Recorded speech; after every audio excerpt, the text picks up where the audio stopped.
पढ़ाना था तुम लोग कभी एक बार पूरा इंडिया में पर्वत पठार मैदान कहाँ पर है वो एक ओवरव्यू हो जाएगा। बाकी तुम लोग पढ़ोगे लॉन्ग टर्म। सीजीपीएससी वाले बच्चे ही कम आए हुए। टाइमिंग मैंने डाला नहीं था तो किसी को पूछ तो सकते थे।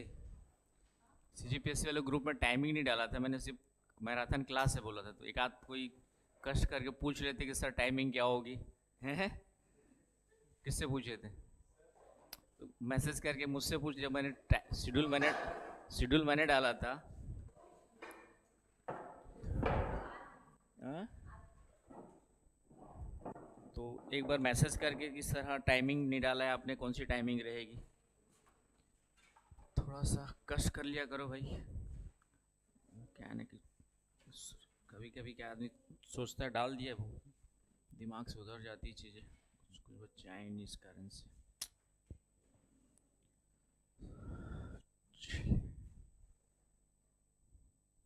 ठीक है,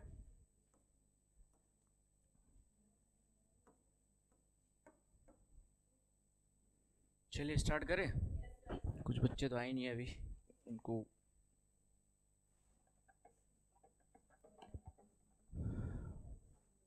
कई सारे बच्चे।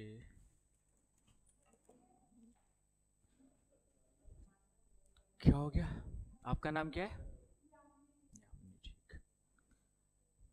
सीजीपीएससी बच्चे भास्कर क्या हो गया? आएगा आएगा। चलिए, इंडियन ज्योग्राफी हम लोग जो है सीजीपीएससी, सॉरी सीजीपीएससी बोलता हूँ, इंडियन ज्योग्राफी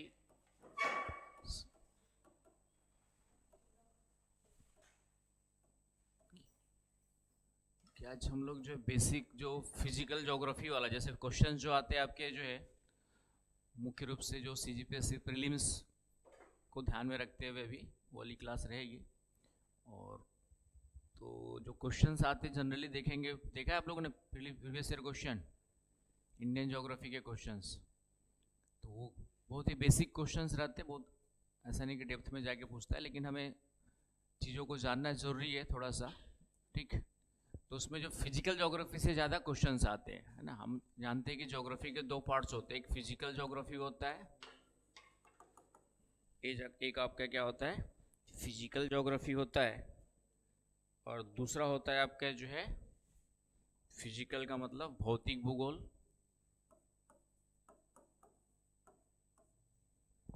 और दूसरा होता है आपका जो है मानव भूगोल, ह्यूमन ज्योग्राफी।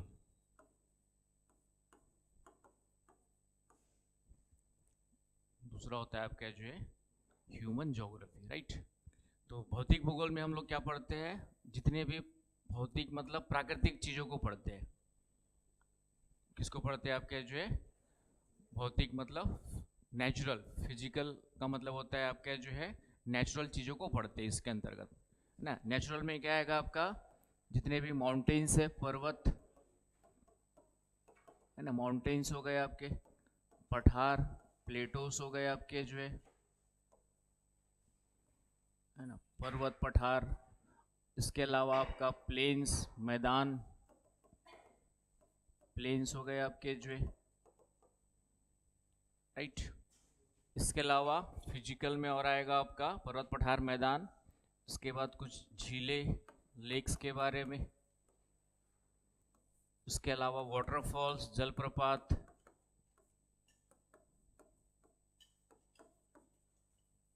इसके बारे में,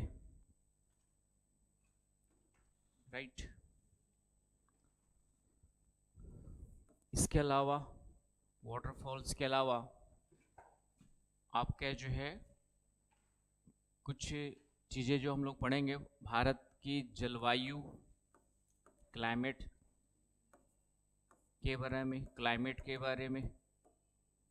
फिर उसमें एक दिन में नहीं होगा इतना, दो तीन क्लास रहेगी, नदियाँ, रिवर्स, है ना, कई लोग का हो गया होगा। इसके अलावा वेजिटेशन, वनस्पति के बारे में। इसके अलावा आप क्या जो है वनस्पति के अलावा सॉइल, मृदाएं, इसके बारे में, सॉइल्स के बारे में। तो ये सब किसके पार्ट हो गए आपके? फिजिकल। तो फिजिकल में मेन इतना ही, और बाकी कुछ थोड़ा बहुत हॉट स्प्रिंग्स कल आते हैं, हॉट स्प्रिंग्स, गर्म झरने, तो कुछ एक दो इम्पोर्टेंट गर्म झरने वगैरह इंडिया के कंटेक्स्ट में हम लोग देखते हैं। तो इतनी चीज़ें जो है फिजिकल में जो क्वेश्चंस आएंगे, और बेसिकली जो क्वेश्चंस आते हैं आपके इसी के बेस पर आते हैं। ह्यूमन ज्योग्राफी में आपका इसमें ह्यूमन ज्योग्राफी में इकोनॉमिक ज्योग्राफी हो जाता है। तो इकोनॉमिक ज्योग्राफी में आपका वही मिनरल्स इंडस्ट्री है कि नहीं, मिनरल्स मतलब खनिज, इंडस्ट्री उद्योग, परिवहन ट्रांसपोर्टेशन, उससे रिलेटेड कुछ, और एग्रीकल्चर कृषि, है कि नहीं। आपका इकोनॉमिक ज्योग्राफी में आर्थिक भूगोल, मानव भूगोल का एक पार्ट हो गया आर्थिक भूगोल, और आर्थिक भूगोल में कृषि हो गया, खनिज हो गया, उद्योग हो गया, और कृषि उद्योग खनिज और परिवहन वगैरह, ये सब आर्थिक भूगोल में जनरली हमें क्या करना पड़ता है, पढ़ना पड़ता है, राइट। हाँ, आने के बाद मैं आई कमिंग सर पूछ रहा हूँ और उसके बाद आपका जो है ह्यूमन ज्योग्राफी में इसी का एक पार्ट है आपका सामाजिक भूगोल, है ना। एक पार्ट है आपका जो है सामाजिक भूगोल। तो सामाजिक भूगोल में जनरली हम जनसंख्या के बारे में थोड़ा सा आपको जानना होगा, सामाजिक भूगोल। तो सामाजिक भूगोल में एक थोड़ा सा पॉपुलेशन के बारे में बेसिक जानकारी, जनसंख्या, कुछ जनजातियां कौन सी भारत में कहाँ पे पाई जाती है, इन सब के बारे में थोड़ी सी इन्फॉर्मेशन। तो ये इतनी चीज़ों को पढ़ने के बाद आपका इंडियन ज्योग्राफी क्या हो जाता है, कंप्लीट हो जाता है, राइट। इससे बाहर के क्वेश्चंस नहीं आते हैं। तो उसी आधार पर आज हम लोग स्टार्ट करेंगे फिजिकल से। तो सबसे पहले इसमें दर्रे भी आ जाएंगे, पर्वतों के साथ साथ दर्रे साथ में देखेंगे हम लोग, माउंटेन्स इन। तो सबसे पहला स्टार्ट करते हैं इंडिया में जो है, सबसे पहला टॉपिक जो होगा इंडिया में। तो पहले तो ये नोट कर लो, भारत का जो है 43% मैदानी भाग है। 43% क्या है आपके जो है मैदानी भाग। तो पहला क्वेश्चन तो यही बनता है आपका 43%। फिर उसके बाद 29% पर्वत एवं पहाड़ियां हैं, माउंटेन्स एंड हिल्स। मैदान में प्लेन्स आपका, इसको भी ब्रेक कर देंगे तो 18% हिल्स है, मतलब पहाड़ियों के रूप में है, और 11% ऊंचे पर्वत के रूप में है। लगभग अप्रोक्सीमेटली जो है 18% आएंगे हिल्स। हिल्स का मतलब छोटे पर्वत जो होते हैं, लगभग हम हिल्स के लिए ले सकते हैं या लेके चल सकते हैं कि 1000 मीटर से कम ऊंचाई वाले हैं तो हिल्स कहलाएंगे, और 1000 मीटर से, है ना, ये किसी को यूनिवर्सली डिफाइंड नहीं है, बट एक general, in general you can say, है ना, सामान्यतः हम लोग कह सकते हैं कि 1000 मीटर से कम है तो वो क्या कहलाएंगे, पहाड़ियाँ, हिल्स कहलाएंगे, और 1000 से ज़्यादा ऊंचाई वाले हैं तो वो क्या कहलाएंगे, माउंटेन्स कहलाएंगे, पर्वत कहलाएंगे।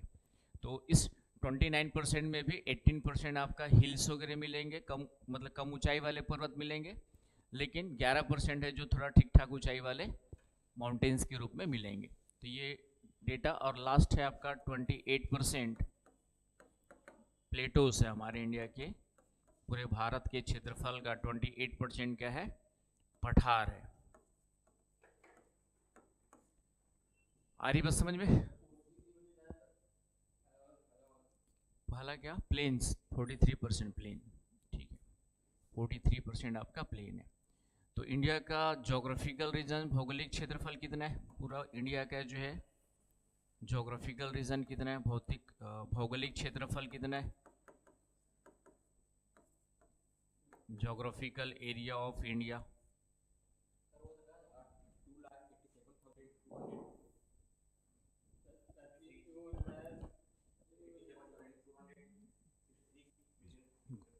मिलियन नहीं, स्क्वायर किलोमीटर, ठीक है। आपका जो है 32,87,263 स्क्वायर किलोमीटर, है ना।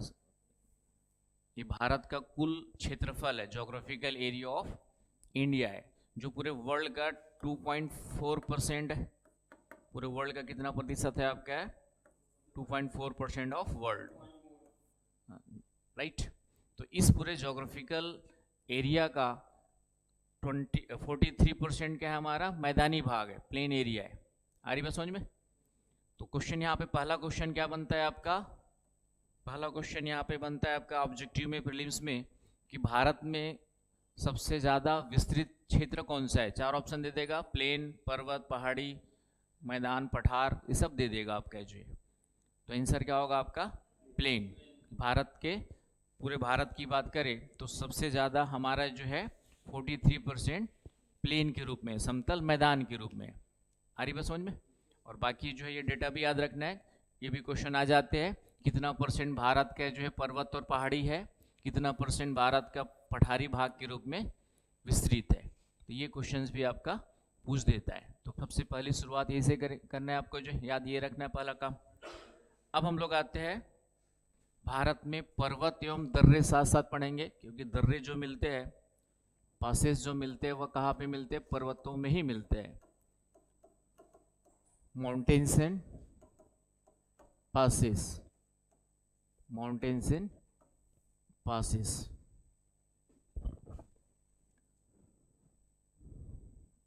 तो पासेस क्या होते हैं, माउंटेन्स तो जानते ही आप लोग, कोई भी ऊंचा भाग, इस तरीके का जो ऊपर वाला पार्ट क्या होता है आपका जो है शार्प स्लोप वाला होता है, स्टीप स्लोप वाला होता है, उस तरीके के हाईलैंड्स को, अपलैंड्स को, टोपोग्राफी को हम लोग क्या कहते हैं, आपका माउंटेन्स कहते हैं। कोई भी वह ऊंचा भाग जिसका ऊपरी शिखर क्या होता है, थोड़ा सा तीव्र ढाल वाला होता है, उसको हम लोग क्या कहते हैं, आपका माउंटेन्स कहते हैं, राइट। दर्रे क्या होते हैं, पासेस क्या होते हैं, गैप्स भी कहते हैं इंग्लिश में, पासेस या गैप्स।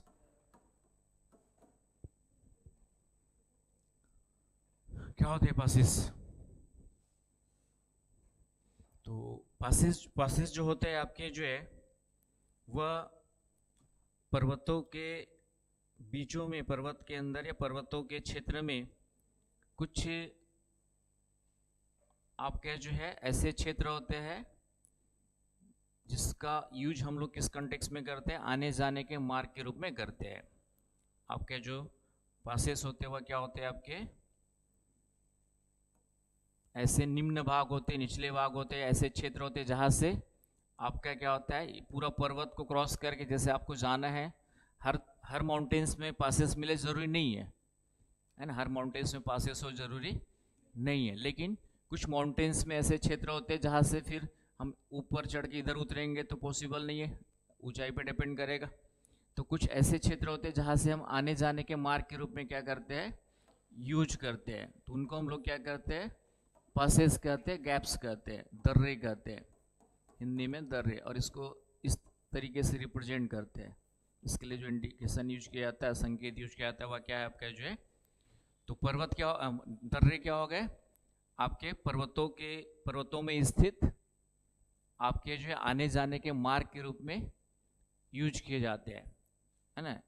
लोकेटेड और lying in mountains using for travelling, आने जाने के लिए यूज किए जाते हैं। उन निचले भागों को, आने जाने वाले क्षेत्रों को हम लोग क्या कहते हैं, आपका जो है दर्रे कहते हैं। समझ पा रहे हो आपका, है ना। तो दर्रे जो जनरली वहाँ से, या तो कोई आज की डेट में भी जो नेचुरल पासेस है, अब नहीं है तो फिर हम सुरंग बना लेते हैं, है ना। कई कई माउंटेन्स में नेचुरल मिलते हैं पासेस, का मतलब नेचुरली है, ये मनुष्य ने बनाया नहीं है, नेचुरली या किसी रिवर के द्वारा काट करके बनाया जा सकता है, या पहले से ही जो है आपका उस माउंटेन्स के फॉर्मेशन के दौरान ही कुछ ऐसे भाग हो सकते हैं जहाँ से आपका जो है लोगों ने एक रास्ता ढूंढ लिया आपके जो आने जाने के लिए सर्च के दौरान, तो ये चीज़ें हो सकती है। और नहीं है तो फिर हम लोग सुरंग बना देते हैं, है ना, जहाँ से रेल सड़क काट करके, जैसे ट्रेन से ट्रेवल किया होगा तो कई जगह पे पूरे पर्वत को काट दिया, है ना, और बीच से ट्रेन जा रही है, इधर ऊपर वाला जो पर्वत है पूरा वहाँ पे काट करके हमने क्या कर दिया, तो कभी कभी पूरा ही काट देते, कम ऊंचा है तो, लेकिन ज़्यादा ऊंचा है तो फिर क्या बनाना पड़ता है आपको, टनल बनाना पड़ता है, सुरंग बनानी पड़ती है। आ रही बात समझ में? तो टनल या इस तरीके के जो बनाए जाते हैं मैन मेड हो गए, और पासेस क्या हो गए आपके, नेचुरल हो गए। नेचुरल पर्वतों के बीच में स्थित वे क्षेत्र जहाँ से आपका मनुष्य या हम क्या करते हैं, उसको आने जाने के मार्ग के रूप में यूज करते हैं। आगे बात समझ में? तो अब यहाँ पर mountains and plateau, mountains and passes, ये दोनों साथ साथ देखेंगे। तो माउंटेन्स को जो हम देखेंगे, पूरे भारत के माउंटेन्स कौन कौन से हैं, कैसे है, तो उसको हम लोग दो भागों में डिवाइड करके देखेंगे। एक पूरा का पूरा उत्तरी भारत, पूरा माउंटेन वाला एरिया है। तो उत्तरी भारत में जो नॉर्दर्न इंडिया में जो माउंटेन्स है उसको हम लोग क्या कहते हैं, आपका हिमालयन माउंटेन रेंज कहते हैं। हिमालयन माउंटेन रेंज, हिमालय पर्वत श्रेणी, हिमालय पर्वत श्रेणी कहते हैं, राइट। तो सबसे पहला तो हम यही देखेंगे हिमालय पर्वत श्रेणी, और उसी के फिर इसके भाग, कौन कौन से भाग है, इसका डिवीजन, हिमालय पर्वत श्रेणी एवं उसके भाग, ये पूरा का पूरा हिमालय के बारे में आ जाएगा, Himalayan mountain range and there parts, right. और दूसरा फिर हम लोग देखेंगे प्रायद्वीपीय पठार के पर्वत, या दक्षिण भारत, तो प्रायद्वीपीय पठार के पर्वत, mountains of peninsular Plato, mountains of peninsular प्लेटो, है ना। तो हम लोग जानते हैं कि इंडिया का जो सदर्न पार्ट है, ये क्या कहलाता है, आपका जो है सदर्न पार्ट ऑफ इंडिया, ये पूरा का पूरा क्या कहलाता है, आपका पेनिनसुलर प्लेटो कहलाता है। पेनिनसुला किसको कहते हैं, जो तीन ओर जल से घिरा हो, है ना, जो तीन ओर जल से घिरा हो, उसको इंग्लिश में हम लोग क्या कहते हैं, पेनिनसुला, और हिंदी में क्या कहते हैं, प्रायद्वीप कहते हैं। Clear point, Yamini. प्रायद्वीप का मतलब कि वह स्थलीय भाग जो तीन ओर जल से घिरा हो या समुद्र से घिरा हो, तो उसको हम लोग किस में रखते हैं, आपका प्रायद्वीप कहते हैं। तो चूंकि भारत का पूरा सदर्न पार्ट तीन ओर जल से घिरा है, पूरा इंडियन ओशियन का ही पार्ट इधर बे ऑफ बंगाल है, इधर आपका अरब सी है, तो इस कारण से पूरा southern part of India it is known as the peninsular plateau. तो इस पूरे पेनिनसुलर प्लेटो में कौन कौन से माउंटेन्स है उसको एक अलग तरीके से देखेंगे। और दूसरा जो देखेंगे हम लोग उत्तर भारत के माउंटेन्स, नॉर्दर्न इंडिया के माउंटेन्स आपके जो है, तो इधर आपका पूरा का पूरा उत्तर भारत में ये पूरा हिमालय पर्वत श्रृंखला है, उसके बारे में देखेंगे। आगे बस समझ में। तो शुरुआत यहाँ से करते हैं हम लोग हिमालयन माउंटेन रेंज से। क्लियर पॉइंट, यहाँ तक साथ साथ चल पा रहे हो, कुछ बना लिया करो, लिख लिया करो, ठीक है। साथ साथ अभी स्टूडेंट्स, अच्छे स्टूडेंट्स का मतलब क्या होता है कि तीनों चीज़ें साथ चलनी चाहिए। कौन सा,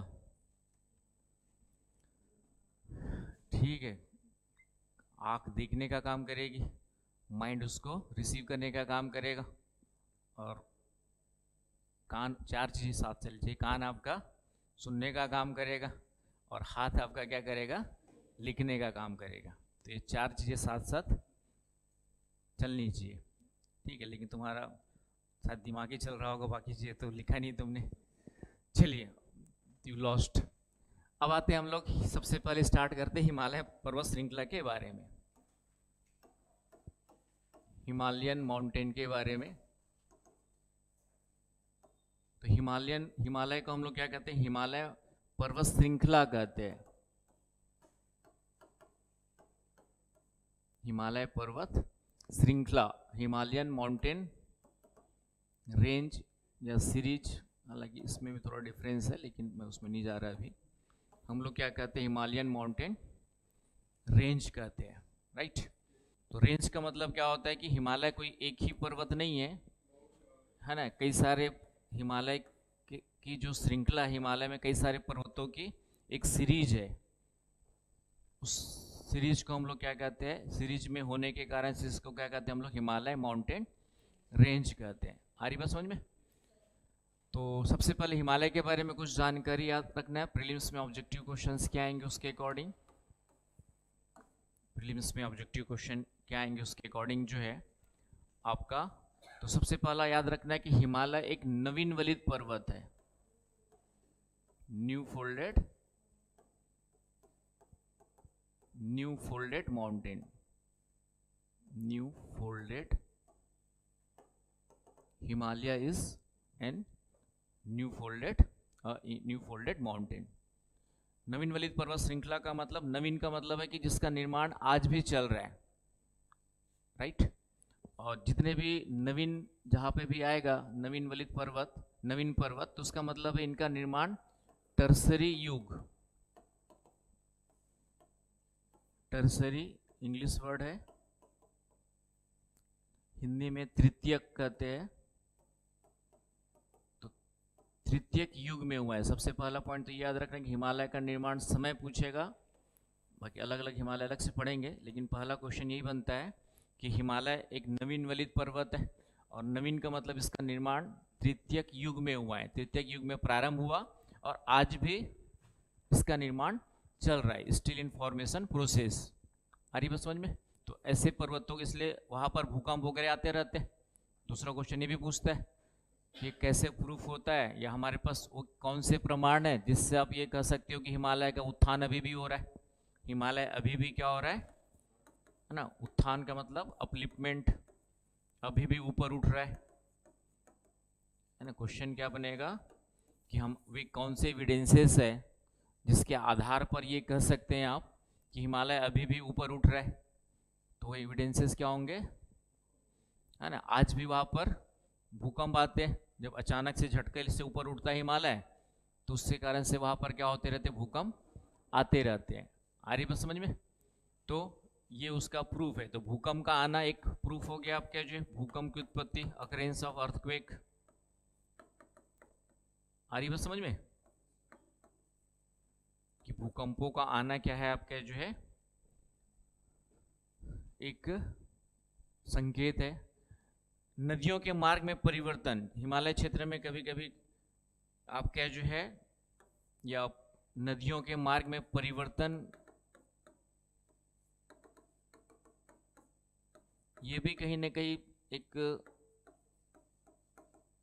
आपके जो एविडेंस के रूप में लिया जा सकता है कि नदियां भी कभी कभी क्या करती है, नदी बह रही है, अचानक से थोड़ा सा उत्थान वगैरह हो गया तो रास्ता क्या हो जाएगा उसका, चेंज हो जाता है ना। वैसे भूकंप ज़्यादा है, नदियों के मार्ग में परिवर्तन अन्य कई कारणों से भी होता है, लेकिन कभी ऑप्शन में ध्यान दे करके कि क्या ऑप्शंस दिए हुए, 4 ऑप्शंस, उसके अकॉर्डिंग कि हिमालय अभी भी निर्माण की प्रक्रिया में है, ये भूकंपों से क्या हो जाता है, साबित हो जाता है। Clear point? तो पहला तो याद रखना, नवीन का मतलब क्या, वलित का मतलब क्या होता है, फोल्डेड का मतलब, वलित का मतलब होता है कि दो तरफ से संपीड़न बल से बना है, दो तरफ से जो दबाव बल, संपीड़न या दबाव बल, हिंदी में दबाव बल कहते हैं।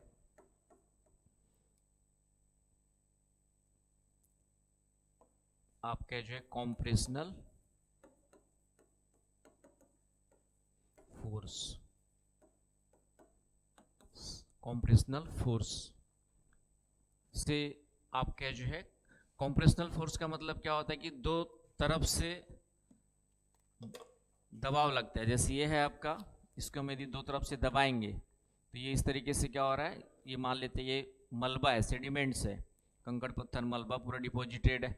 अब दो तरफ से दबाव क्यों लग रहा है बताएंगे किस कारण से लग रहा है, लेकिन जब इसको हम दो तरफ से दबाएंगे तो ये क्या होगा, इस तरीके से फोल्ड होकर के ऊपर उठ जाता है।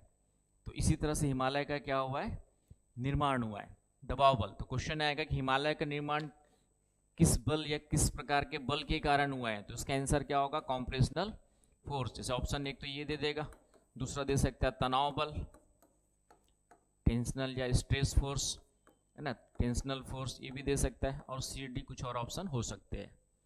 आ रही बात समझ में? तो एक क्वेश्चन ये बनेगा। अब यहाँ पे दूसरा है कि दबाव बल कैसे लग रहा है, दबाव बल, है ना, लिख लिया ना पीछे का, ठीक है।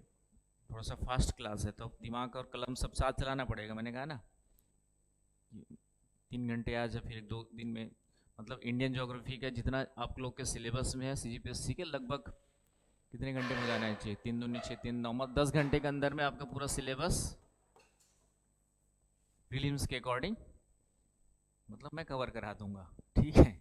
तो वो, हाँ तो ये थोड़ा सा आपको स्पीड बढ़ा करके रखना है, साथ साथ चलना है, ठीक है भास्कर बाबू। चलिए कोई नहीं, अभी तो सुन लो, तुम्हारे को तो अभी 3 साल पढ़ना है मेरे साथ। तो संपीड़न बल यहाँ पे कैसे लग रहा है, तो हिमालय का निर्माण कैसे, उसकी कुछ चीज़ें, एक दो चीज़ें और याद रख लो कि जहाँ पर आज हिमालय है, जहाँ पर आज हिमालय है, वहां पर पहले एक सागर हुआ करता था जिसका नाम था टेथिस सागर।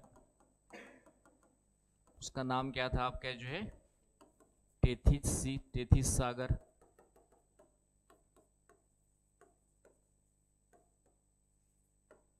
उसका नाम क्या था आपका जो है, टेथिस सी। आ रही बात समझ में? और इन जहां पर ये स्थित था, किनके बीच में स्थित था, तो एक थी हमारी इंडियन प्लेट कहते हैं, भारतीय प्लेट खाना खाने की नहीं,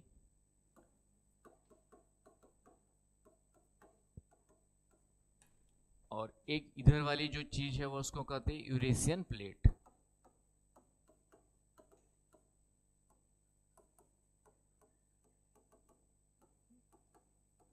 तो क्या कहते हैं हम लोग जो है, यूरेशियन प्लेट।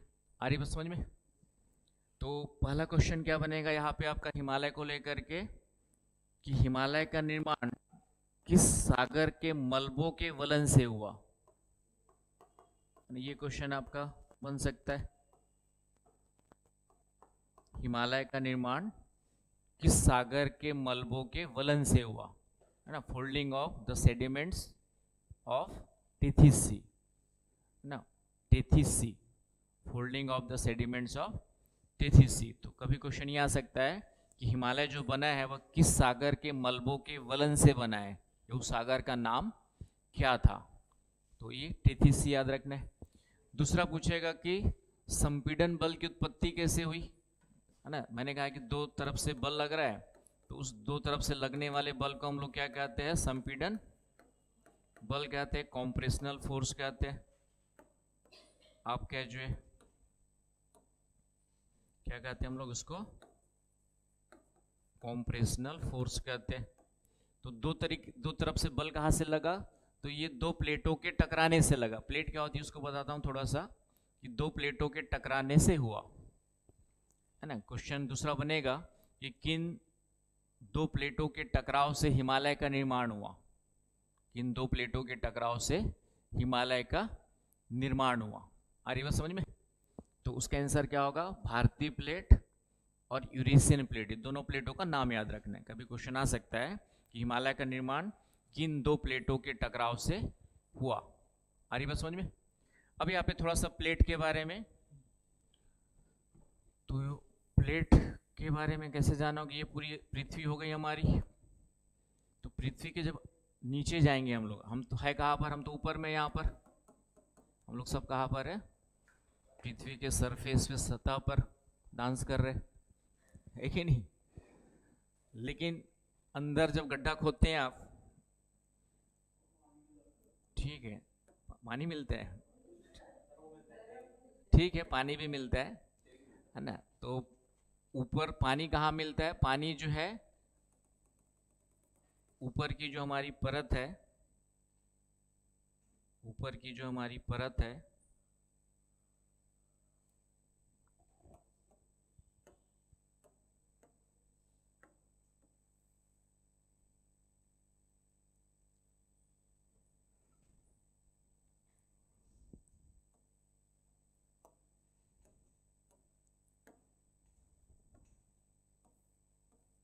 सबसे ऊपर जो परत है उसको हम लोग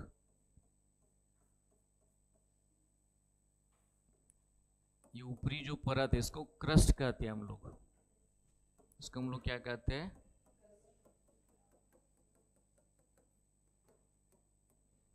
जिसके ऊपर हम लोग डांस कर रहे हैं वो कौन सी है आपकी, क्रस्ट। हिंदी में भूपटल भी कहते हैं, क्रस्ट ही लिख देता है। और ये क्रस्ट जो है एवरेज जो देखेंगे तो मैक्सिमम 35 किलोमीटर औसतन इसकी डेप्थ है। मतलब अंदर कहीं पे कम कहीं पे ज़्यादा हो सकता है, लेकिन औसतन एवरेज देखेंगे तो 35 किलोमीटर जो ऊपर की सॉलिड रिजिड, ये आपका क्या पूरा सॉलिड है, रिजिड है, लैंड मास है, पूरा का पूरा क्या आपका जो है रिजिड है, दृढ़ है, ठोस है। तो ऊपरी ये 35 किलोमीटर की जो हमारी लेयर है वह क्या है आपकी ठोस परत के रूप में है ना। उसके बाद भी थोड़ा सा ठोस और मिलता है, ठीक है, लगभग 100 किलोमीटर तक आपका जो है सॉलिड ही मिलेगा। नीचे की जो लेयर 100 किलोमीटर तक क्या मिलेगी आपकी, सॉलिड ही मिलती है। 100 किलोमीटर तक आपका जो है सॉलिड ही लेयर मिलेगी, पूरा का पूरा 100 किलोमीटर।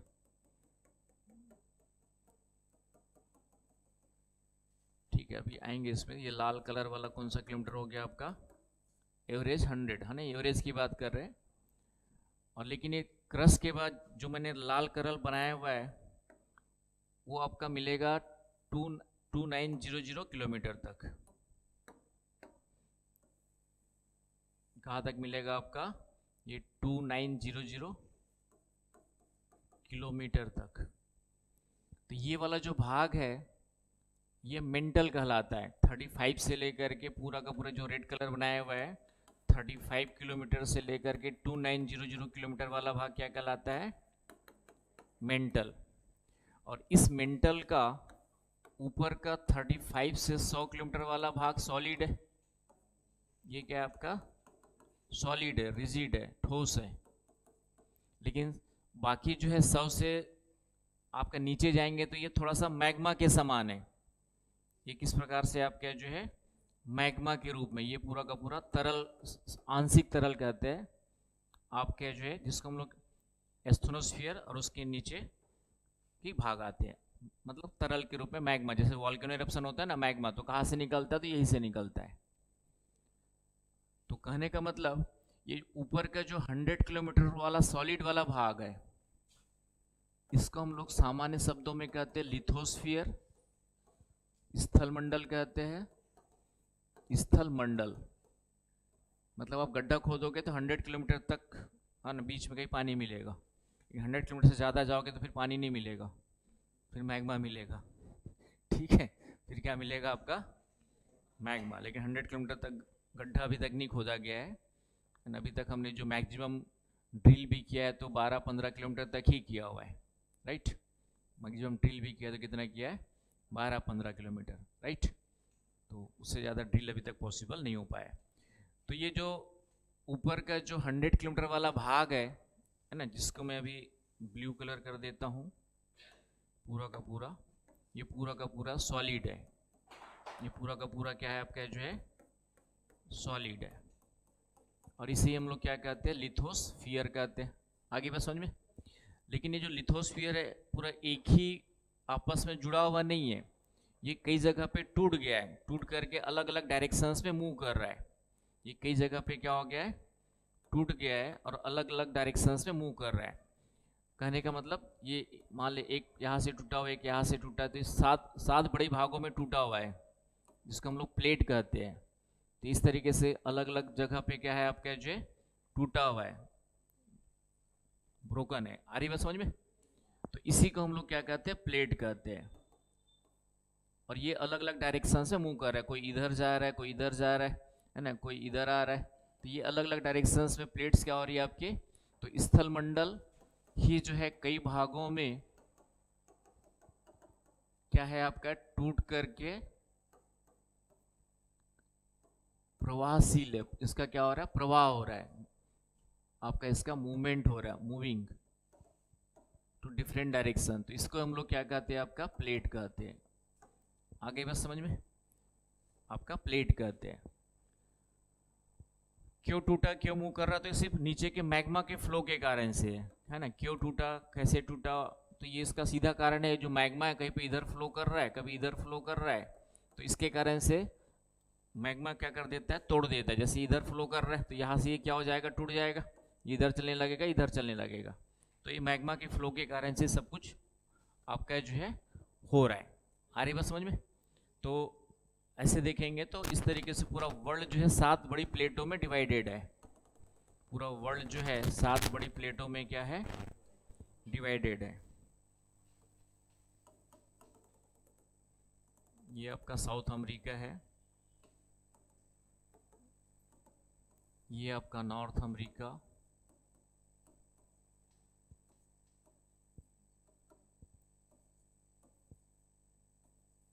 ठीक है। वर्ल्ड का मैप, ये ग्रीनलैंड है आपका, ये साउथ अमेरिका है, ये आपका नॉर्थ अमेरिका है कॉन्टिनेंट, यहाँ पे कई सारे आइलैंड्स हैं जिसको हम लोग कैरिबियन आइलैंड्स कहते हैं या वेस्ट इंडीज वगैरह के नाम से भी। उसके बाद एक अफ्रीका महाद्वीप है यहाँ पे बड़ा सा, फिर आपको ऊपर इसके ऊपर पूरा यूरोप है आपका जो है, ये हमारा इंडिया है, और ये फिर इधर आपका पूरा का पूरा एशिया, यहाँ पे जापान वगैरह मिलेगा, इधर फिलीपींस है, इंडोनेशिया के कई आइलैंड्स है।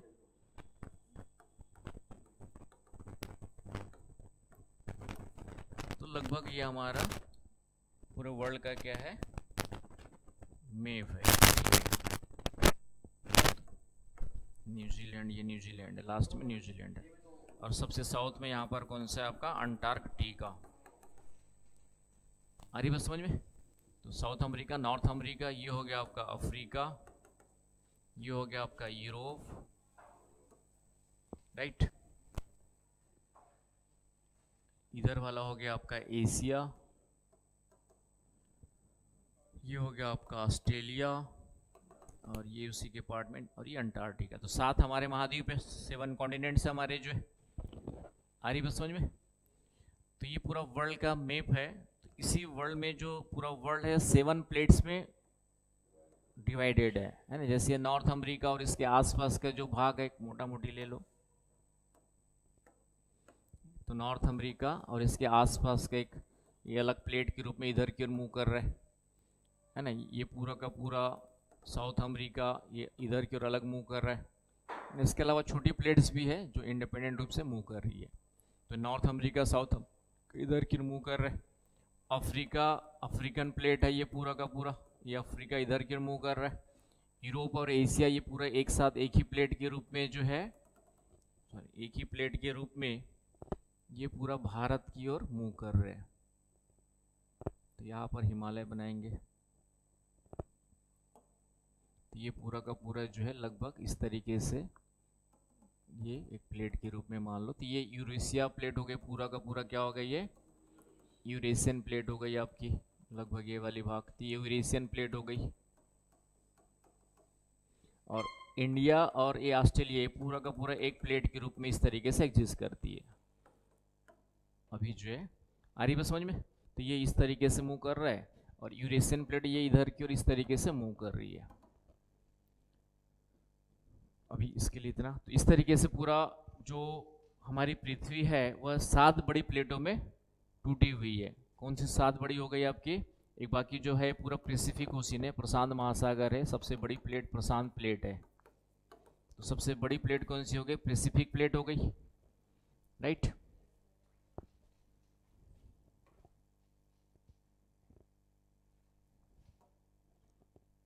उसके बाद दूसरा हो गया नॉर्थ अमेरिकन प्लेट, तीसरा हो गया साउथ अफ्रीकन प्लेट, फोर्थ हो गया आपका अफ्रीकन प्लेट है ना, साउथ अमेरिकन प्लेट, फोर्थ हो गया आपका अफ्रीकन प्लेट, फिफ्थ हो गया आपका यूरेशियन प्लेट, और सिक्स्थ हो गया आपका जो ये वाली प्लेट इंडो ऑस्ट्रेलियन प्लेट कहते हैं, Bharat Australia plate, Indo Australian plate. 6 हो गया। और अंटार्कटिका के रूप में एक आपकी जो प्लेट है वह ये वाली अंटार्कटिका के रूप में 7वीं प्लेट है। तो 7, तो इस तरीके से पूरा पृथ्वी का ऊपरी भाग जो है 7 अलग अलग टुकड़ों में बटा हुआ है, उसे ही हम लोग क्या कहते हैं? प्लेट कहते हैं, राइट। तो ये अब हमें हिमालय से मतलब है, तो हिमालय कहाँ पर है? तो हिमालय आपका जो है इंडिया के नॉर्थ में, तिब्बत, नेपाल, चाइना, भूटान के बीच में यहाँ पर हिमालय है। तो पहले यहाँ पर क्या था? पूरा का पूरा टेथिस सागर था। ये पूरा का पूरा यहाँ से लेकर यहाँ तक ये पूरा टेथिस सागर फैला हुआ था। आगे बस समझ में? ये पूरा का पूरा, तो यहाँ पे टकराव हो गया, इधर भी टकराव हो गया, तो यहाँ पर ये पर्वत बन गए। तो भारत में जो भारत के उत्तर में जो पर्वत बना, इसी का नाम यहाँ पर क्या है? हिमालय माउंटेन रेंज है। आगे बस समझ में? यहाँ पे टकराव से तो एक बेसिक मोटा मोटी आइडिया लग गया होगा है ना, कैसे मूवमेंट हो रहा है, क्या मूवमेंट हो रहा है। तो यहाँ तक कोई समस्या है ना?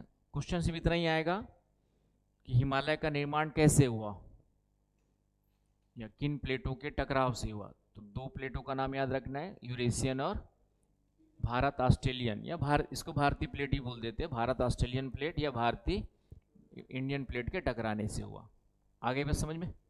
दूसरा क्वेश्चन आएगा कि हिमालय जहां पर है वहां पे पहले कौन सा सागर स्थित था? तो टेथिस सागर। तो ये बस इतना याद रखना है। और कब हुआ ये सब? तो टर्सरी काल में हुआ। कब हुआ तो फिर उसको याद रखना है, कब हुआ तो ये टर्सरी काल में हुआ, ये याद रखना है, टर्सरी में हुआ। तो जिसका बाकी बन गया वाला आपका, ये वाला हो गया सबका। चलिए, तो हिमालय के बारे में ये कुछ पॉइंट्स पहले हो गए। इसके अलावा हिमालय के बारे में नेक्स्ट में आ जाओ, तो नेक्स्ट में क्या होगे कि हिमालय किन चट्टानों से बना हुआ है? हिमालय जो है किन चट्टानों से बना हुआ है? कब बना हुआ तो हो गया आपका, कब बना? तो तृतीय युग में बना। किन चट्टानों से, चट्टानों आपके जो है बना हुआ है? तो उसके लिए आंसर क्या होता है आपका जो है, उसके लिए आंसर होगा कि अवसादी चट्टानों से बना हुआ है, सेडिमेंट्री रॉक्स।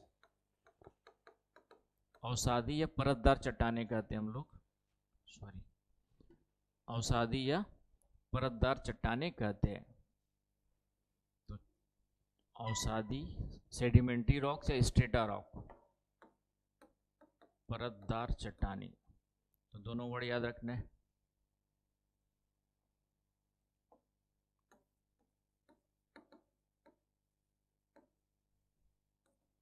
सेडिमेंट्री या स्ट्रेटा रॉक। तो एक क्वेश्चन आ सकता है यहाँ पर हिमालय को लेकर के कि हिमालय की संरचना, या हिमालय सिर्फ संरचना भी पूछेगा, हिमालय की संरचना तो उसका मतलब सेल संरचना से है ना। मेन स्टार्टिंग यदि स्ट्रक्चर ऑफ हिमालय स्ट्रक्चर पूछेगा तो उसका किससे मतलब है? वहाँ के रॉक स्ट्रक्चर से, राइट। तो हिमालय की संरचना किन चट्टानों से बनी हुई है? तो ये अवसादी चट्टानों से बनी हुई है, सेडिमेंट्री रॉक से बनी हुई है, ये ध्यान में रखना है। आगे बस समझ में। तो कुछ बेसिक पॉइंट्स ये हो गए आपके जो है हिमालय के बारे में कि हिमालय पर्वत जो है। अब हिमालय का विस्तार कहाँ से कहाँ तक है ये पहले देख लेते हैं, फिर उसके बाद उसके 3-4 भाग देखेंगे। चलो यहाँ से आगे, क्लियर पॉइंट। चलिए, तो हिमालय का विस्तार,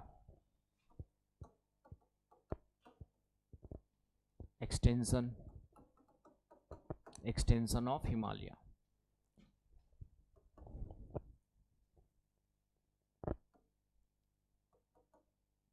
तो हिमालय का जो विस्तार है आपका, पश्चिम में यहाँ पर लद्दाख में एक है नंगा पर्वत, है ना, इंग्लिश पर्वत है वो, हिंदी में भी और इंग्लिश में भी वही होगा। और इधर है अरुणाचल प्रदेश में नामचा बरवा पर्वत, नामचा बरवा, ये है आपका लद्दाख में आज की डेट में नामचा बरवा, ये है आपका अरुणाचल प्रदेश में, ये है आपका अरुणाचल प्रदेश में।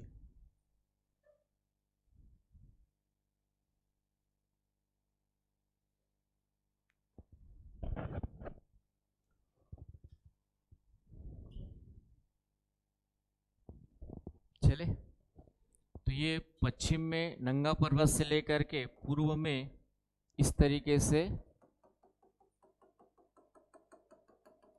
कहाँ तक, अरुणाचल प्रदेश नामचा बरवा पर्वत तक लगभग 2400 किलोमीटर की लंबाई में फैला हुआ है। लगभग 2400 किलोमीटर की लंबाई में क्या है, फैला हुआ है, राइट।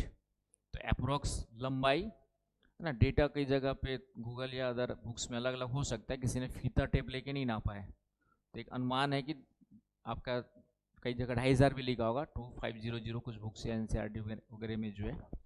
तो कहने का मतलब 2 से 3000 के बीच में, या 2500 से 3000, या 2400 से 3000 के बीच में। तो 2400-2500 वाला डेटा मिलता है, 2400 कई जगह 2500 मिला होगा, तो ये ध्यान में रखना है। तो ऑप्शन में देख करके नियरेस्ट निकाल लेना है, ठीक है। तो ये इसका विस्तार हो गया ना। आगे जो है इसी का विस्तार इधर जो नॉर्थ ईस्ट में है उसको हम लोग ईस्टर्न हिल्स बोल देते हैं। इधर वाले भाग को क्या बोल देते हैं? ईस्टर्न हिल्स, पूर्वांचल की पहाड़ियां।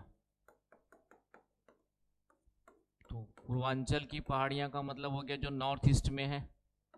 नॉर्थ ईस्ट सेवन सिस्टर्स बताया था। नॉर्थ ईस्ट इंडिया में हिमालय का जो विस्तार है ना, नॉर्थ ईस्ट इंडिया में हिमालय का जो विस्तार है उसको क्या कहा जाता है? ये भी क्वेश्चन एक बन सकता है आपका जो है। तो ईस्टर्न हिल्स कहा जाता है। उत्तर पूर्वी राज्यों में हिमालय का जो विस्तार है उसको क्या कहते हैं हम लोग? पूर्वांचल की पहाड़ियां कहते हैं। आगे में समझ में? तो ये पॉइंट ध्यान में रखना है।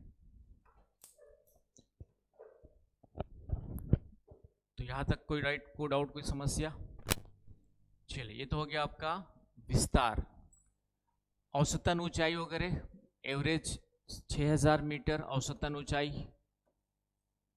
पूरे हिमालय की औसतन ऊंचाई लगभग कितनी है आपकी? 6000 मीटर एवरेज एल्टीट्यूड।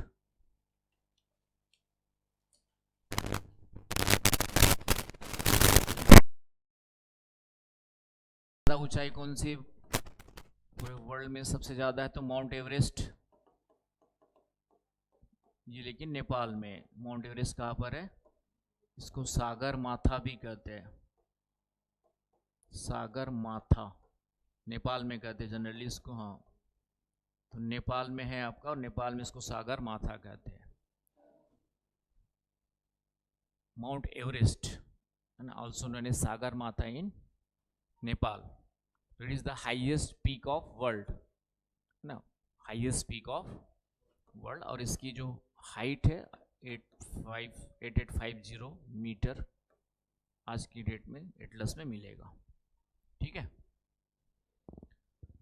तो ये तो हो गई आपकी भारत विश्व की ऊंची चोटी। ठीक है, भारत की देखेंगे वैसे तो, लेकिन अभी भी लिख लो यहीं पे। भारत की सबसे ऊंची चोटी कौन सी है? तो माउंट केटू। इसको गॉडविन ऑस्टिन भी कहते हैं। गॉडविन ऑस्टिन ने इसकी खोज की थी। गॉडविन ऑस्टिन, इसको जो है गॉडविन ऑस्टिन भी कहा जाता है। भारत की सबसे ऊंची चोटी कौन सी है? तो गॉडविन ऑस्टिन, माउंट केटू कहते हैं। ये आपका लद्दाख वाले या पीओके, पाक ऑक्युपाइड कश्मीर में है। तो कश्मीर की जगह लद्दाख हो जाएगा। तो पीओके में है। कहाँ पर है आपका? पीओके में। पीओके में गॉडविन ऑस्टिन। आ रही बात समझ में? तो भारत की सबसे ऊंची चोटी पूछेगा तो ये आपका गॉडविन ऑस्टिन है ना। कुछ बुक्स में कंचनजंगा लिखा होगा तो गलत है। यदि हम कंचनजंगा को मानेंगे इसका मतलब इसको हमने पाकिस्तान को दे दिया। लेकिन अमित मोदी जी और अमित शाह को बोलोगे जाकर के तो देशद्रोह के मामले में अंदर डाल देंगे तुमको। समझ गए ना? तो अभी भी ये भारत का भाग है, हमने दिया नहीं है, बस उन्होंने कब्जा करके रखा हुआ है और मौका मिलते ही ले भी सकते हैं। ठीक है, मौका देख रहे हैं। हिस्ट्री बना के जाने की उम्मीद है। मोदी और अमित शाह थोड़ा सा मौका मिल जाए तो पीओके को ले करके ही मानेंगे, ताकि हिस्ट्री में पीएम के रूप में उनका, नेहरू जी का हिस्ट्री में नाम है। एक नेगेटिव सेंस में आलोचना करते हैं कि नेहरू की गलती थी कि पाकिस्तान इस भाग को अपने कब्जे में ले लिया, है ना। थोड़ा सा नेहरू उस समय, अब जो भी सोच कर उन्होंने डिसीजन लिया होगा वो सिचुएशन तो वही जानते हैं। तो हम यहाँ बैठे बैठे बुराई करना भी अच्छी बात नहीं। ठीक है, वो भी महान प्रधानमंत्री में से एक थे। तो जो भी रहा होगा सिचुएशन तो वही जानता है ना। जो निर्णय लेते उस समय की सिचुएशन न उस समय मोदी जी समझ सकते थे, नहीं अमित शाह किस प्रकार का दबाव रहा होगा, क्या दबाव रहा होगा, बहुत सारी चीज़ें हो सकती है। पॉलिटिकली आलोचना करने का अलग बात है। तो लेकिन ये है कि हाँ, लग रहा था, जो पढ़ने से लगता है कि नेहरू की कुछ गलतियां रही होगी या नेहरू पर कुछ ऐसा दबाव होगा जिसके कारण से उसने ये निर्णय लिया। अदरवाइज हम उस क्षेत्र को अपने कब्जे में ले सकते थे, क्योंकि हमारे पास उस समय वहाँ पे जो है युद्ध जो हुआ था 1947 में, स्वतंत्रता के तुरंत बाद, तो लगभग हम वहाँ पे लीड करके आगे बढ़ रहे थे, है ना। वल्लभ भाई पटेल हालांकि चाह रहे थे कि अभी युद्ध को ना रोका जाए, पहले जितना भाग पाकिस्तान ने कब्जा किया उसको अपने कब्जे में ले लिया जाए। लेकिन नेहरू जी ने किस कारण से लिया, इसलिए उसकी आलोचना की जाती है। एनीवे, तो ये हो गया। दूसरा क्वेश्चन यहीं पे बनता है कि किस रेंज में स्थित है। हाँ ना, आगे पढ़ेंगे अभी, लेकिन अभी यहीं पे लिख लो। ये कराकोरम रेंज में पड़ता है। ट्रांस हिमालय का भाग एक है, कराकोरम रेंज है। ये जो गार्डविन ऑस्टिन है, कोई दूसरा क्वेश्चन आएगा कि किस श्रृंखला पर स्थित है, तो वह कराकोरम रेंज पर स्थित है।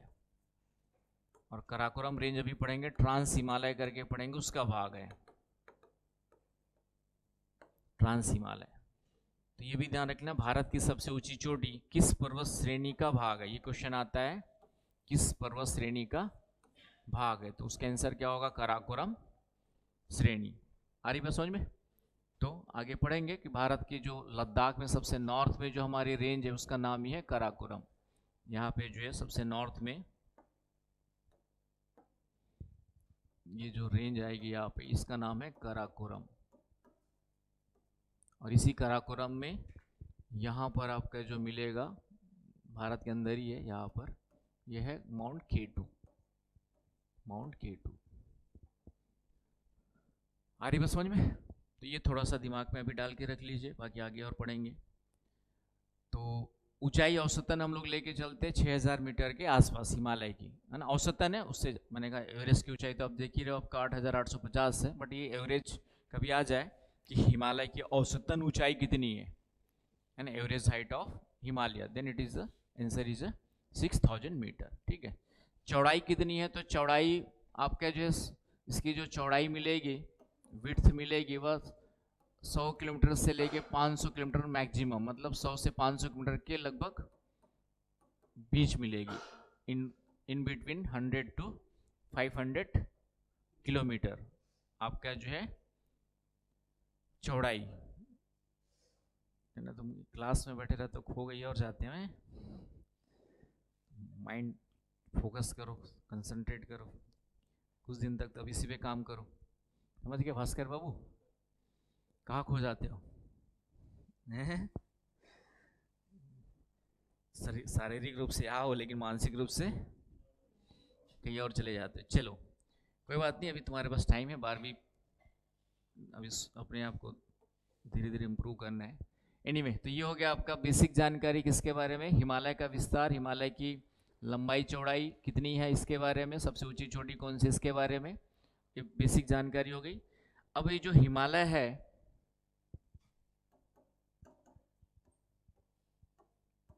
ये जो है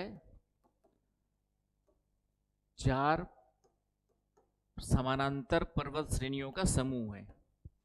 ये जो हिमालय है 4 पर्वत श्रेणियों का क्या है, आपका जो है 4 समानांतर पैरेलल पर्वत, या हिमालय में 4 समानांतर पर्वत श्रृंखलाएं पाई जाती है, या उसका 4 parallel mountain ranges, Himalaya consisting of 4 parallel mountain ranges. तो उसके बारे में जानना है, कौन कौन से 4 है। तो सबसे पहला है ग्रेटर, सबसे ऊपर लास्ट में देखेंगे तो ट्रांस हिमालय, चलो सीक्वेंस में पढ़ लेते हैं।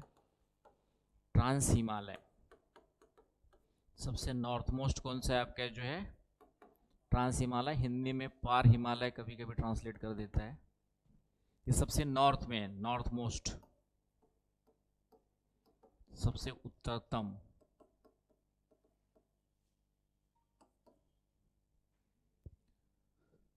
उसके बाद आएगा ग्रेटर हिमालय, महान हिमालय।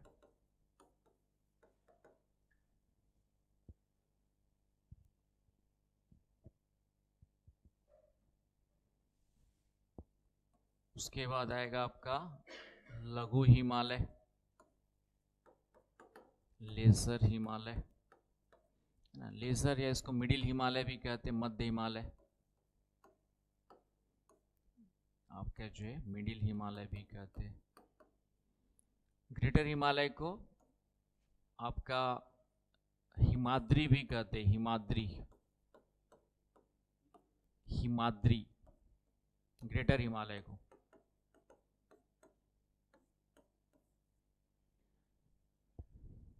राइट, अलग अलग पढ़ेंगे उसमें और बता दूंगा। अभी तो ट्रांस हिमालय, ग्रेटर हिमालय, मध्य लघु हिमालय और लास्ट वाला है शिवालिक या बाह्य हिमालय। शिवालिक या आउटर हिमालय।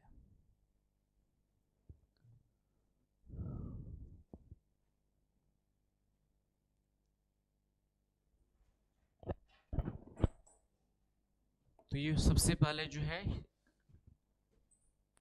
ना, जैसे पीछे जो पढ़ा था हिमालय किन किन देशों में और किन किन राज्यों में कभी क्वेश्चन आ जाए, है ना। यहाँ पर यदि क्वेश्चन आपके जो है हिमालय का जो विस्तार देख रहे थे हम लोग, तो हिमालय का विस्तार यदि कोई आपसे पूछे, पहले पूछेगा किन किन देशों में है, तो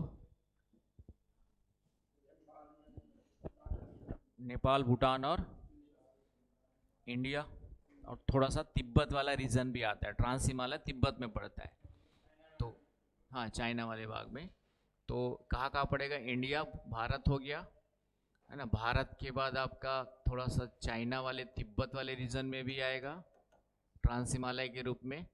फिर नेपाल आएगा और फिर आपका भूटान। तो कंट्री में आपके 4 कंट्रीज में हिमालय का क्या मिलेगा, विस्तार मिलता है, राइट। हिमालय जो है, हिमालय जो नाम है ना, नाम हमने हिमालय दिया, बाकी पर्वत श्रृंखला तो उसी के अलग भाग पाकिस्तान में भी, इधर म्यांमार में भी है। लेकिन मुख्य रूप से हिमालय क्वेश्चन आया कि हिमालय किन किन देशों में फैला हुआ है, तो 4 देश याद रखना है। भारत तो है ही है, उसके अलावा चाइना, नेपाल और भूटान, राइट। राज्य पूछेगा तो फिर इंडिया में कौन कौन से स्टेट्स आएंगे, तो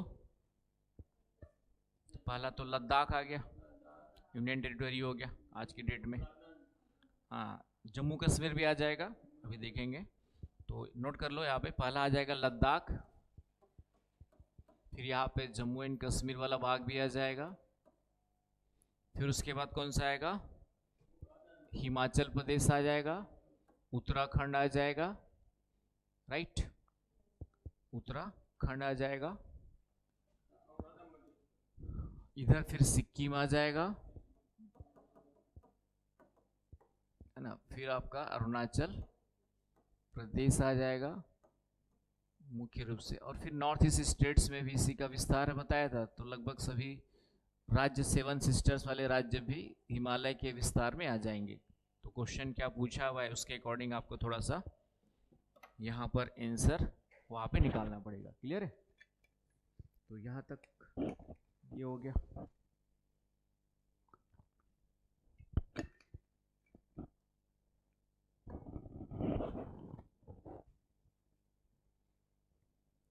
तो अब आते इसमें, तो समानांतर श्रेणियों के रूप में फैला हुआ है हिमालय जो है आपका।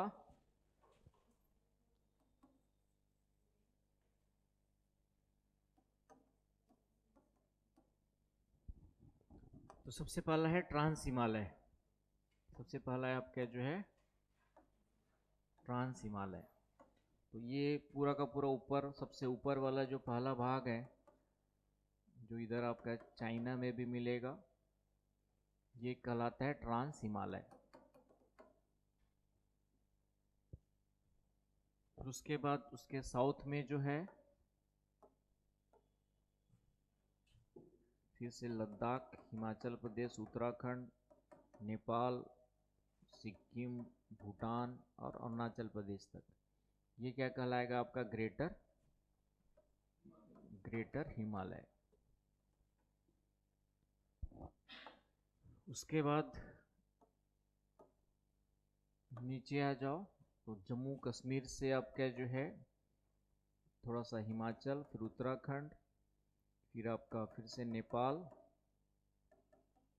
ठीक है, और अरुणाचल प्रदेश तक फिर से आ जाएगा लेजर हिमालय। ये ग्रेटर है, ये आपका फिर से हो जाएगा लेजर हिमालय, राइट, ये आपका।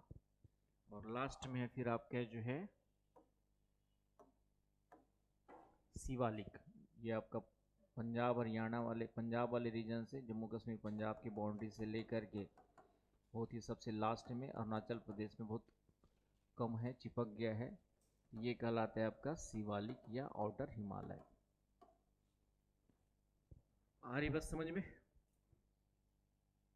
तो सीक्वेंस पहले याद रखना है, क्वेश्चन पूछेगा। तो सबसे पहला आ गया ट्रांस हिमालय, है ना। सबसे पहला क्या आएगा आपका, ट्रांस हिमालय, फिर ग्रेटर हिमालय, फिर लेजर हिमालय, फिर शिवालिक।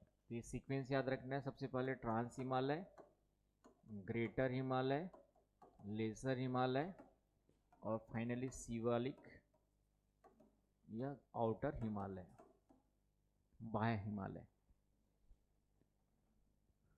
उत्तर से दक्षिण क्या हो गया आपका, सीक्वेंस, है ना। उत्तर से दक्षिण आपका क्या हो गया, सीक्वेंस।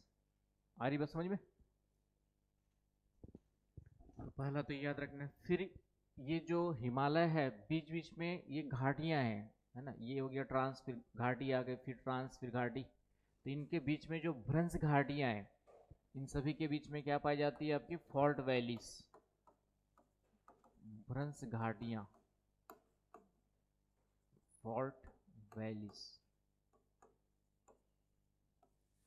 ना। फॉल्ट का मतलब होता है कि फॉल्ट जो वर्ड यूज करते हैं, जैसे जमीन है टूट करके अलग हो गई, तो बीच में जो गैप बनेगा वह क्या कहलाएगा, फॉल्ट।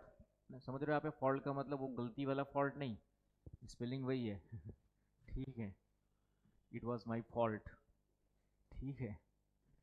तो वो वाला फॉल्ट नहीं है यहाँ पे। वो कौन सा वाला फॉल्ट है, ज्योग्राफी में इसको हिंदी में कहते हैं व्रंश।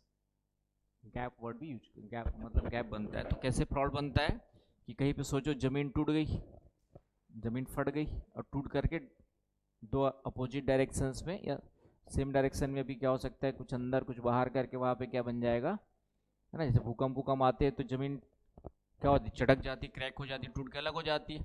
तो जो बनते हैं गैप, उसको क्या कहते हैं हम लोग, फॉल्ट कहते हैं। ज्योग्राफी में क्या कहते हैं, फॉल्ट्स। तो हिमालय का फॉर्मेशन कैसे हो रहा है, कॉम्प्रेशन से हो रहा है। तो कुछ रॉक्स जो सॉफ्ट है वो तो दबाव से ऊपर उठ गई, लेकिन जो एकदम हार्ड रॉक होगी वो टूट करके अलग हो जाएगी। नहीं, दबाव पड़ रहा है यहाँ पे, मान लो कठोर चट्टान है, तो वह क्या हो गया, ये तो ऊपर उठ गया, इधर वाला भाग टूट करके कुछ भाग नीचे भी धंस गया, तो नीचे धंस गया तो वैली बन गई। और वैली बन गई इसका मतलब है कि पूरा एक साथ नहीं उठ पा रहा था, यहाँ पे कहीं ना कहीं दूसरी चट्टानें होंगी, टूट गई और टूट करके वहाँ पर क्या हो गया, एक हिमालय अलग बन गया, और फिर उसके बाद इधर फिर दूसरा फोल्ड हो गया आप क्या जो, तो बीच में जो बन गया टूट करके अलग हो गया। तो इसलिए उसको क्या कहते हैं, फॉल्ट वैलीज कहते हैं। तो क्वेश्चन यहाँ पर है कि हिमालय के बीच में, जो हिमालयों के बीच में जो वैलीज है, वह किस प्रकार की वैलीज है। तो ये वर्ड याद रखना, फॉल्ट वैलीज। और जो कॉम्प्रेशनल फोर्स से फॉल्ट बनता है उसका हम लोग थोड़ा सा रिवर्स फॉल्ट कहते हैं। तो कभी ये वाला वर्ड भी कई एग्जाम में काम आ सकता है, रिवर्स फॉल्ट। तो रिवर्स फॉल्ट वैलीज है, हिंदी में कहते हैं व्युत्क्रम भ्रंश। भ्रंश कई प्रकार के होते हैं, फॉल्ट्स कई प्रकार के बनते, कई कारणों से बनते, उसको अलग अलग नाम दिया गया है ज्योग्राफी में, है ना। नॉर्मली जो टूट करके अलग होके बन गए वो नॉर्मल फॉल्ट्स कहलाते हैं। और वो नॉर्मल फॉल्ट्स का मतलब दो अपोजिट डायरेक्शन में तनाव बल, लेकिन एक ही डायरेक्शन में कॉम्प्रेशनल फोर्स से जो फॉल्ट बनते हैं उसके लिए हम लोग कौन सा वर्ड यूज करते हैं, व्युत्क्रम। तो कभी क्वेश्चन दे देगा कि हिमालयों के बीच में, हिमालय के बीच में जो घाटियां हैं वह किस प्रकार की घाटियां हैं, तो रिवर्स फॉल्ट वैलीज है। तो ये वर्ड याद रख लें, उससे फॉल्ट वैलीज पे भी काम चल जाएगा। आगे बस समझ में। अब ये जो फॉल्ट वैलीज है उसके स्पेसिफिक कुछ नाम दिए गए, तो वो नाम याद रखने हैं आप लोग को। तो नाम क्या है उसमें आते हैं।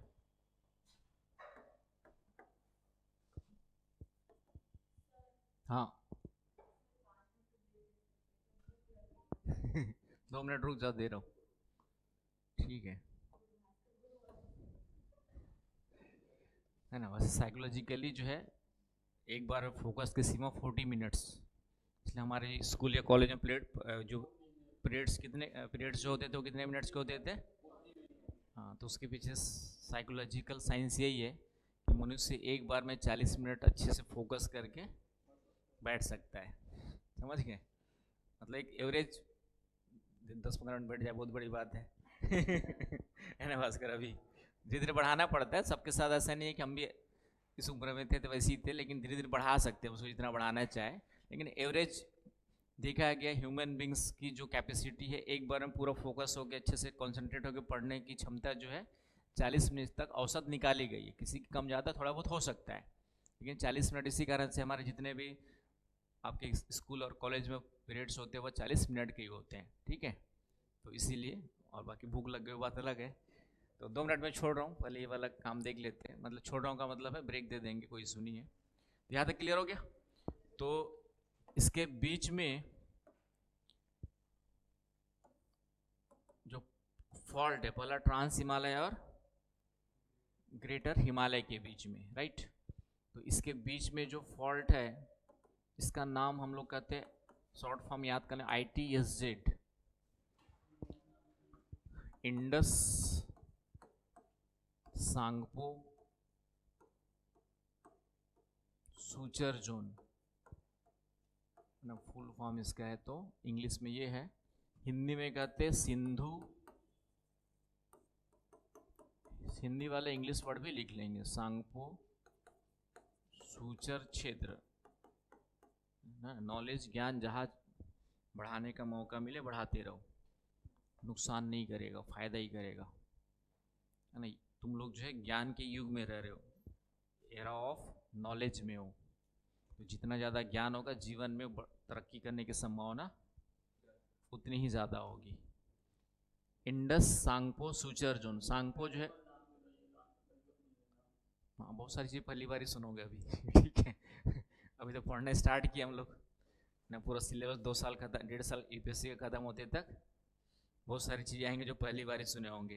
तो इंडस का मतलब यहाँ पे सिंधु नदी से, सांगपो का मतलब ब्रह्मपुत्र नदी को तिब्बत में सांगपो नदी कहते हैं, है ना। ब्रह्मपुत्र जो रिवर है इसको चाइना में या हाँ एक मिनट, तिब्बत या चाइना में क्या कहते हैं, तिब्बत या चाइना में सांगपो कहते हैं। तो सांगपो है क्योंकि इसका कुछ विस्तार चाइना में भी है ना, और वो आपका इंडस रिवर, सांगपो रिवर उधर ही से निकल करके आती है, इसलिए नाम क्या दिया गया, इंडस सांगपो सूचर जोन।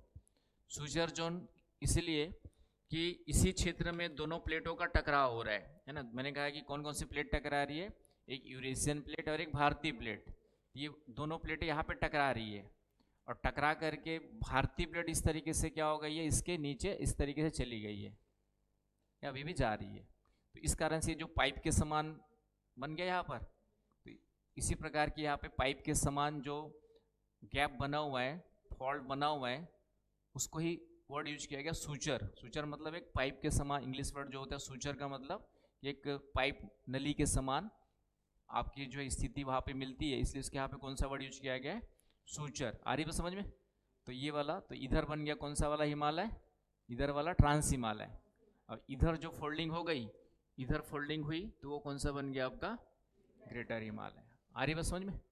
तो आपको यहाँ पे सिर्फ इतना याद रखना है, पहला पॉइंट, कि ट्रांस हिमालय और ग्रेटर हिमालय के बीच में जो व्रंश घाटी है, उस घाटी का नाम क्या है, क्वेश्चन आ सकता है। या क्वेश्चन ये पूछ सकता है कि ट्रांस हिमालय और ग्रेटर हिमालय किसके द्वारा, किस घाटी के द्वारा अलग होते हैं। आ रही बात समझ में। Trans Himalaya and greater Himalaya separated through the, separated by which valley. आ रही बात समझ में। तो उसका आंसर क्या होगा, Indus Tsangpo suture zone. Clear point. दूसरा क्वेश्चन कभी आ जाए तो, यहीं पर भारत और यूरेशियन प्लेटों का प्लेट का टकराव हो रहा है, तो कभी ये भी क्वेश्चन बन सकता है कि यूरेशियन प्लेट और भारतीय प्लेट कहाँ पे टकरा रही है, तो इसी क्षेत्र में इन दोनों प्लेटों का क्या हो रहा है, टकराव हो रहा है। और टकराने के पश्चात भारतीय प्लेट अंदर जा करके अंदर इंटर की हुई है, तो कौन सी प्लेट अंदर गई हुई है, तो वह भारतीय प्लेट है। आ रही बात समझ में ना, मतलब कॉन्सेप्ट क्लियर होना चाहिए। क्वेश्चन कहीं से कुछ भी आ जाए तो आप आंसर निकाल सकते हो। ऊपर ऊपर पढ़ने से कुछ क्वेश्चन बन जाएंगे, कुछ क्वेश्चन नहीं भी बनेंगे, लेकिन नहीं बनेंगे तो फेल होने की संभावना बनी रहेगी वहाँ पे। तो बेटर है कि थोड़ा सा, जितना मेरे पास ज्ञान है, जितना दे रहा हूँ उतना तो ले ही लो, और उतने से पास हो जाओगे इसकी गारंटी दे सकता हूँ। तो ये हो गया हमारी इंडियन प्लेट और ये यूरेशियन प्लेट। तो यहाँ पर इस तरीके से भारतीय प्लेट किसके नीचे चली गई है, आपका यूरेशियन प्लेट के नीचे। आगे बस समझ में। तो इधर जो हिमालय बना इधर चाइना वाली प्लेट में, ये हो गया ट्रांस हिमालय। इधर वाला जो मुख्य रूप से बन गया कुछ भारत में थोड़ा सा आ गया, तो ये कौन सा हो गया आपका ट्रांस हिमालय, है कि नहीं। और ठीक है, इधर जो बन गया इधर वाला वो कौन सा हो गया आपका ग्रेटर हिमालय। तो इन दोनों के बीच की जो भ्रंश घाटी वो ITHZ है। क्लियर पॉइंट एकदम, ठीक है।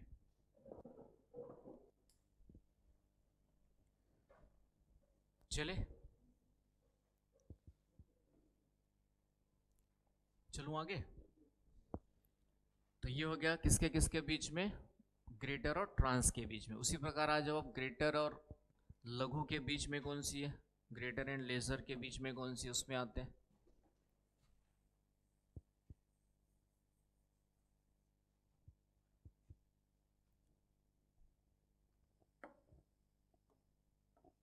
तो इसके बीच में जो फॉल्ट वैल्यू उसका नाम है MCT, आपका जो है मेन सेंट्रल थ्रस्ट।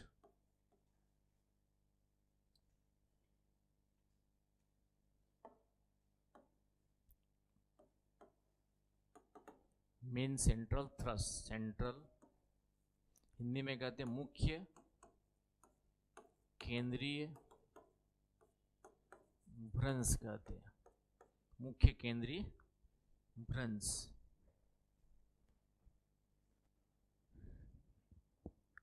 आगे बस समझ में। तो ये याद रखना किसके किसके बीच में अंशिता,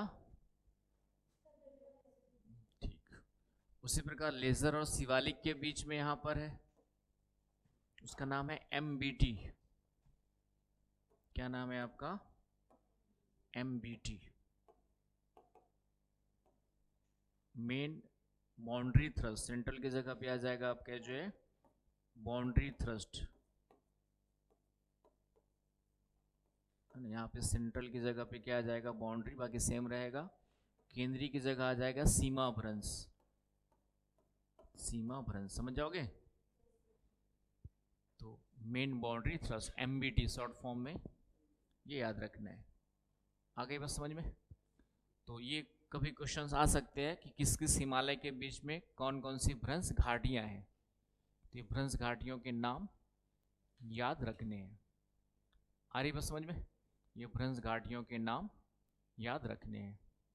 चलूँ आगे। तो ये पहले तो याद रखना है। तो इस तरीके से हिमालय जो हम वर्ड यूज करते हैं वह हिमालय 4 पर्वत समानांतर श्रृंखलाओं का क्या है, एक पूरा का पूरा ग्रुप है, समूह है, जो एक दूसरे से इन भ्रंश घाटियों के द्वारा क्या होते हैं, अलग होते हैं।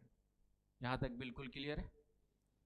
चलिए अब हम लोग आएंगे अलग अलग हिमालय के बारे में पढ़ेंगे। तो मेरे ख्याल से तुम लोग को एक ब्रेक चाहिए, तो एक ब्रेक ले लो और उसके बाद फिर हम लोग सीधा आएंगे आगे पढ़ेंगे, ठीक है, धीरे धीरे।